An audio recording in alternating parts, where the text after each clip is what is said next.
In general, an intracellular protein to be considered effective or functional should be in the range of concentration of 100 micromolar. So this large M stands for molar unit. And what does this mean? How many molecules inside a cell? First, what is this 1 molar? So 1 molar is 1 mole per liter. And we know that this 1 mole is 6 times 10 to the power of 23 molecules. Actually, you can have atoms or ions, other discrete entities. But we are talking about protein now, so we use this unit molecule. Molecules per liter. You might know that this is Avogadro's number.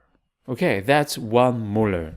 This 100 micromolar is 10 squared times, which is 100. Because of this microunit, we have 10 to the power of negative 6 molar. Since 1 molar is this number here, we have 6 times 10 to the power of 23 molecules per liter. And this is 6 times 10 to minus 6 plus 23. So that's 19. 19. So 10 to the power of 19 molecules per liter. But we are interested in cell volume, not 1 liter, right? So we need to do some conversion.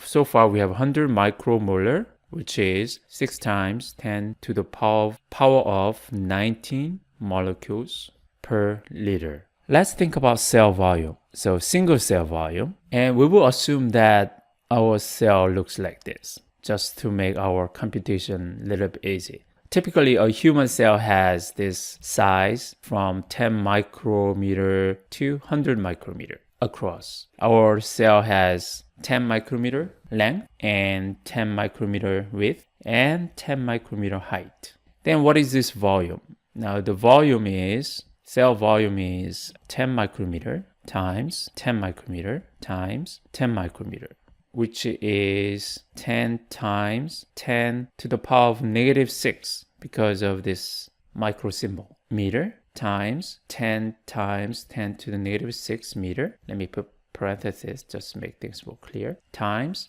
10 times 10 to the negative 6 meter, which is equal to 10. So this is 1, this is 1, this is 1. If you add all these exponents, we get negative 15, right? And our unit is cubic meter. So that's 1 cell volume, 10 to the power of negative 15 cubic meter.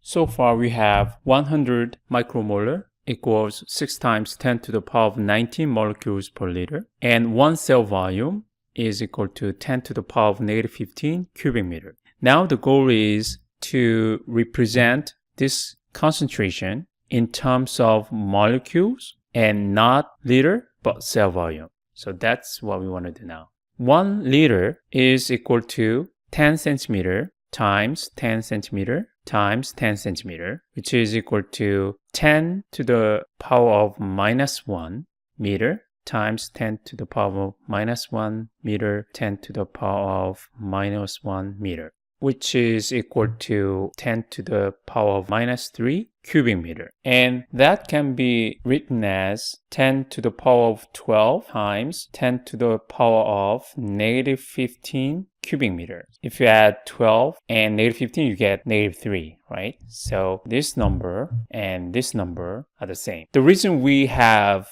this representation is that this volume is a cell volume, as you can see here. So we can say this is equal to 10 to the power of 12 cell volume. What does this mean? This means that in 1 liter of volume, there can be this many cells. So finally, we want to represent 10 micromolar in terms of molecules and cell volume. So this is equal to 6 times 10 to the power of 19 molecules per liter. And this is equal to 6 times 10 to the power of 19 molecules divided by, so this is 1 liter, and we know that that's equal to this number, right? So we have 10 to the power of 12 cell volume. This is equal to 6 times 10 to the power of 7 molecules per cell volume.